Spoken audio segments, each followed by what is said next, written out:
Hello students, welcome to this video. Last video में हमने कुछ ग्रेविटेशन के बारे में कुछ चीज़ें डिस्कस करी थी।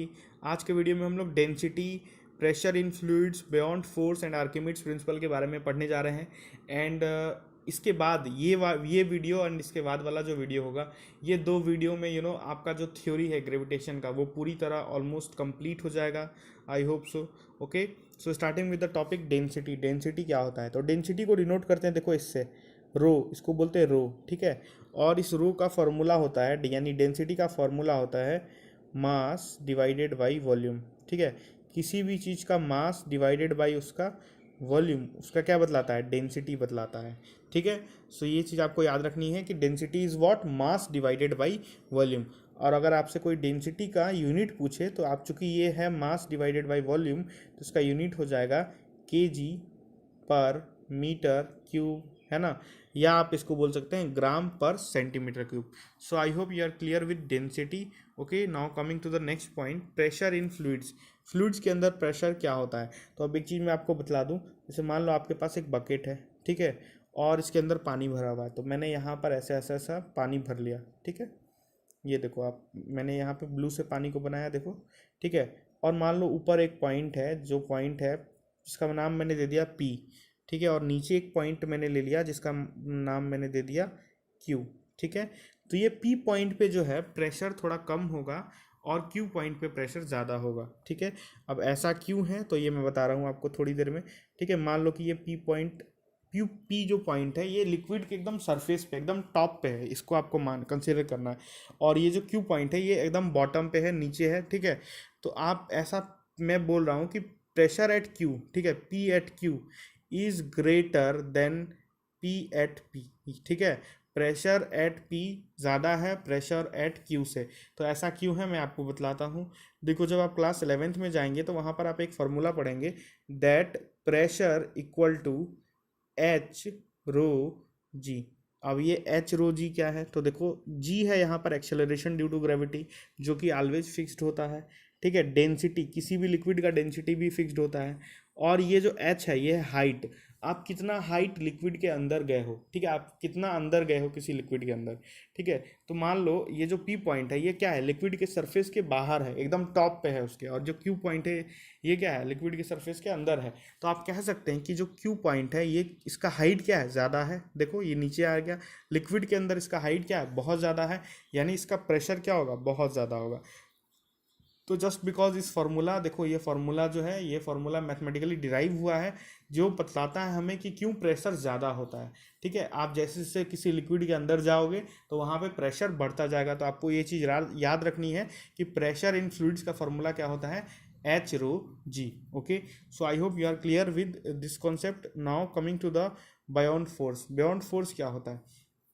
जैसे मान लो एक कंटेनर है आपके पास, इसके अंदर लिक्विड भरा हुआ है। तो मैंने यहाँ पर लिक्विड भर दिया इसके अंदर, ठीक है। ये कंटेनर, ये लिक्विड भरा हुआ है, ठीक है। और आपने किसी ऑब्जेक्ट को इसके अंदर इमर्स किया, ठीक है, यानी इसके अंदर डाला, किसी ऑब्जेक्ट को डाला अंदर। जैसे ही आपने इस ऑब्जेक्ट को अंदर डाला तो क्या होगा? इस पर एक अपवर्ड फोर्स लगना शुरू हो जाएगा। इस पर एक अपवर्ड फोर्स लगेगा, जो लिक्विड के द्वारा लगेगा, उसको हम लोग बोलेंगे एफ बी, यानी फोर्स ऑफ बायोन्सी, जिसको आप बोल सकते हैं बायोंड फोर्स। तो ये बायोंड फोर्स लगना शुरू हो जाएगा धीरे धीरे उस ऑब्जेक्ट पर, जैसे ही ऑब्जेक्ट इमर्स होना शुरू होगा लिक्विड के अंदर, ठीक है। तो ये इसी फोर्स को, ये जो अपवर्ड फोर्स कोई भी लिक्विड लगाता है, इसी को बोलते हैं हम लोग क्या?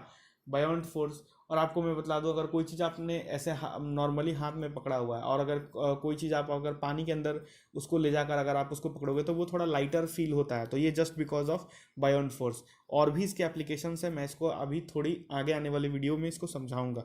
ओके, सो ये I hope you are clear with buoyant force क्या होता है, ठीक है। बायोंड फोर्स आपको क्लियर हो गया। अब देखो, मैं एक चीज़ बता रहा हूँ आपको, बायोंड फोर्स का फॉर्मूला होता है जो कि आपको नहीं पढ़ना है, लेकिन मैं कुछ बता रहा हूँ, कुछ कारण है इसका। देखो, इसका फॉर्मूला होता है वी रो जी, ठीक है। ये रो है यहाँ पर डेंसिटी, ठीक है, वी रो जी। और जी है आपका यहाँ एक्सेलरेशन ड्यू टू ग्रेविटी। तो ये दोनों तो कांस्टेंट चीज़ है। लेकिन अब एक चीज़ देखो, यहाँ पर ये जो वी है, वी। ये वी किस वी की बात हो रही है? ये है वॉल्यूम। अब ये वॉल्यूम सबमर्ज्ड है। जैसे मान लो आप, मैंने कंटेनर लिया था, उसके अंदर क्या भरा था? पानी भरा था। उसके अंदर जो भी आप ऑब्जेक्ट डालोगे, ठीक है, ये ऑब्जेक्ट को आपने डाला, तो इसका कितना वॉल्यूम लिक्विड के अंदर इमर्ज है, यही वॉल्यूम है ये। तो इसको बोलते हैं वॉल्यूम सबमर्ज्ड। तो इसको लिखते हैं कभी कभी वी एस, ठीक है, वॉल्यूम सबमर्ज्ड।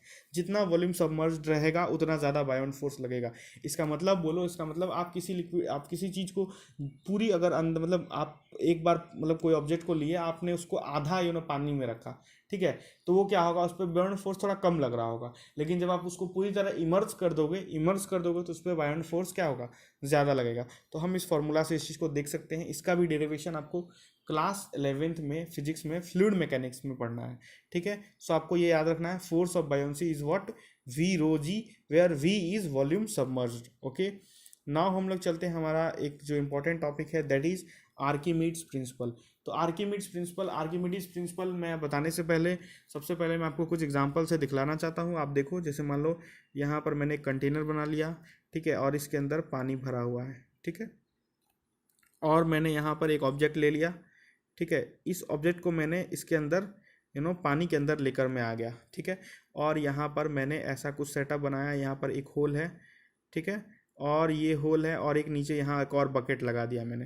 तो जैसे ही मैं इस ऑब्जेक्ट को लेकर आऊँगा अंदर, यहाँ से पानी क्या होगा? फ्लो होकर दूसरे वाले बकेट में जाना शुरू हो जाएगा, ठीक है। तो ये जो दूसरे वाले बकेट में पानी जाएगा, तो इसी के बारे में आर्किमिडीज ने कुछ बताया, और यही इसी को बोलते हैं हम लोग आर्किमिडीज प्रिंसिपल। तो उन्होंने ऐसा क्या बतलाया, देखो, जैसे ही आप इस ऑब्जेक्ट को अंदर लेकर जाओगे तो इस पर एक फोर्स लगेगा ऊपर की ओर, दैट इज क्या? बायोंट फोर्स। हमने अभी पढ़ा, बायोंट फोर्स लगता है जब कोई ऑब्जेक्ट को लिक्विड के अंदर इमर्स करते हैं, तो ठीक है, तो बायोंट फोर्स लगेगा उसके ऊपर। एंड एक चीज़ बताओ आप, जैसे ही इस पर बायोंट फोर्स ऊपर लगना शुरू होगा, तो आर्किमिडीज ने बताया कि ये जो बायोंट फोर्स है, इसका वैल्यू किसके इक्वल होगा? वेट ऑफ लिक्विड डिस्प्लेस्ड, ठीक है, WL, wait of liquid displaced. यानी ये बायोंट फोर्स कितना लगेगा? जितना ज़्यादा लिक्विड का वेट डिस्प्लेस होगा उतना ही बायोंट फोर्स लगेगा।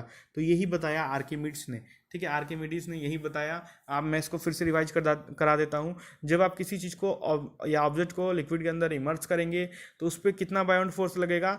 जितना वेट ऑफ लिक्विड वो डिस्प्लेस करेगा जी, यानी जितना लिक्विड बाहर आएगा उससे, ठीक है, जितना लिक्विड वो डिस्प्लेस कर सकता है उतना ही उस पर बायोंट फोर्स लगेगा।